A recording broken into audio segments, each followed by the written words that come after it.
FTC takes action to stop online home buying firm Opendoor, basically for deceptive, misleading practices. I want to hear your take on this, Ian, and I'll start scrolling through this.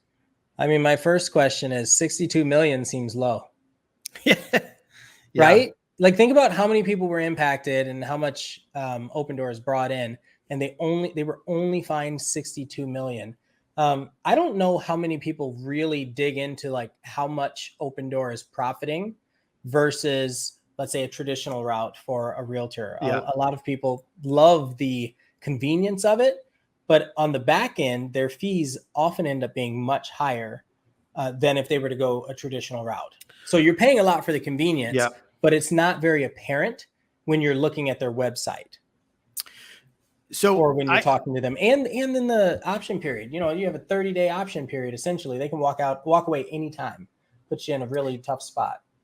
So what's pretty interesting is I put out a video where I interviewed somebody who went to go do the Opendoor route, and they broke down like, hey, they wanted to hit me with these expenses and this is expenses, and they told me it was cheaper than using a realtor. And really, when you looked at the numbers, it wasn't. It was almost identical. It was pretty close.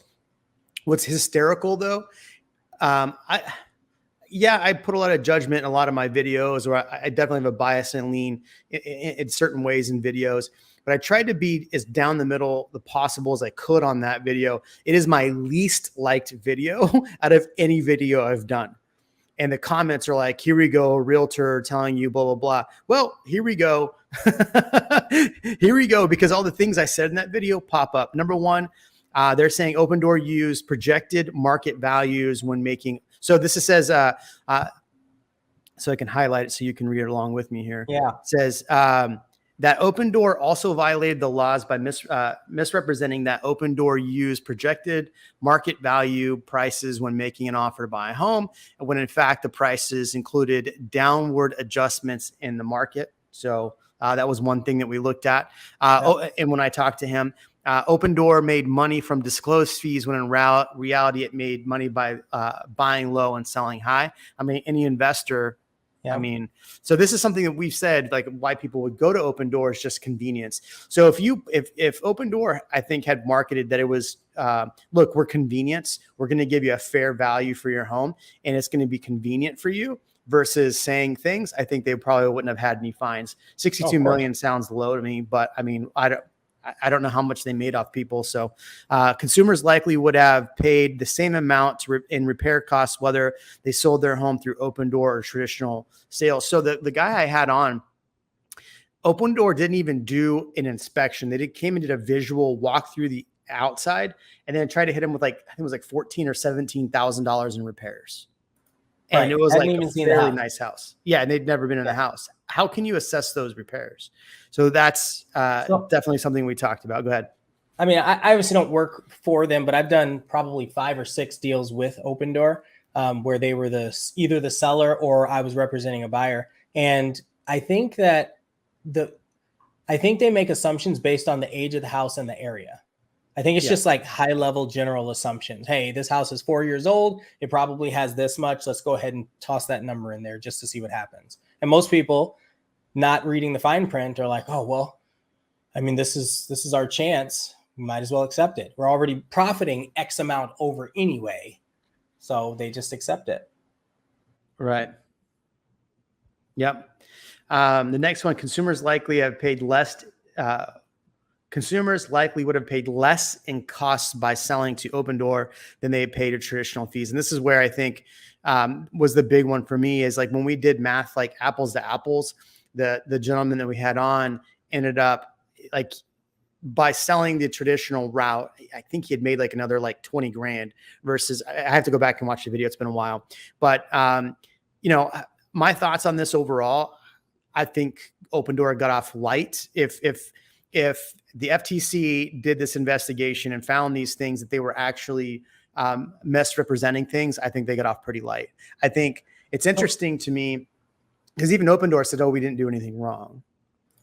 So like their response to it's like, we're going to pay this fine even though we didn't do anything wrong. Christina brings up a really good point. It gives the precedent for other people to sue. Yep. So that's a really good and valid point. Christina, are you still on here? I want to make sure you're still on here because there's something I want to say here. I want to make sure you're here for it. There's one thing that I think is very interesting in this with the FTC. And what she just said is exactly what I'm thinking. And I'm thinking it in a different way. So this gives people the precedent to sue. If you know right now or pay attention to, there's been this long class action lawsuit against realtors for not deceptive practices, but basically that we've all come together and said 6% is the standard commission, right? And so there's this lawsuit saying that basically it's what's it called when you Price fixing, right? Basically it's price fixing. Now commissions are negotiable for sure, but I think this leaves this open for that lawsuit. So I think this was an end around to get that lawsuit more legs to stand on. What are your thoughts? Oh, I don't like that. I don't like that. I don't know what that would mean for the industry in general, because we have to go back to this. I don't think most of these realtors are going to be here anyway. I think it's all going to kind of reset. Yeah. We're going to have a reset in the next 2 years. There's going to be people have to learn, like thoroughly learn what they're doing when they're representing clients. So I don't know that a law like that will have legs. James, welcome. James started off hot from the beginning. Good job, James. Opendoor and Zillow have been the worst offenders in overinflating home worth. Very, very true. Well, not in every market, but especially in the Austin market, they've picked up a lot of homes here. You know, what's interesting is what was that? There was a stat recently, Ian, that said it was like 30% of homes purchased in Texas was like 30% of homes, something around there. 28% of homes in Austin were purchased by I forget what like the term is. No, it was institutional investors is the term they used. And so I searched through this article and I searched through the data to find out what their definition of a institutional buyer. It was basically anybody paying cash or buying with an LLC. Well, if you think about it, last year, all these iBuyers were heavily in the market. So they'd buy and then resale. They fix them up, resell. So a lot of the institutional buyers last year, they didn't break it down even further than that. They should have broken it down to show how many were iBuyers, how many were actually like BlackRock or whoever the companies are, and how many were like mom and pops, right? Like you or I buying an investment home. And I think that would have been better, because when you put out a blanket stat like that, like, oh, okay, 30% of homes were sold to investors. What if it was only like 15% of homes actually sold to investors, 15% were iBuyers flipping? That's a large amount to flip, but there's opportunity there because there's no inventory. What are your thoughts? No, I agree. I think that the data needs granularity in order for people to be able to understand what the heck they're looking at. Otherwise, it's so high level that the numbers can be, they can be miscommunicated any which way. And it's the same with everything. All these articles that come out. So, for example, like the 62 million, that's basically $1 million a state. A little less than that, but a little more than that. But I'm just saying, it's not a lot of money. And but where are they operating most heavily, right? I think they're operating very heavily in the Austin market. I think the California, I think the Seattle market. Thanks for watching this short of the Real Amigos podcast. For more live streams, hit here. For more clips, hit here. We'll catch you on the next one.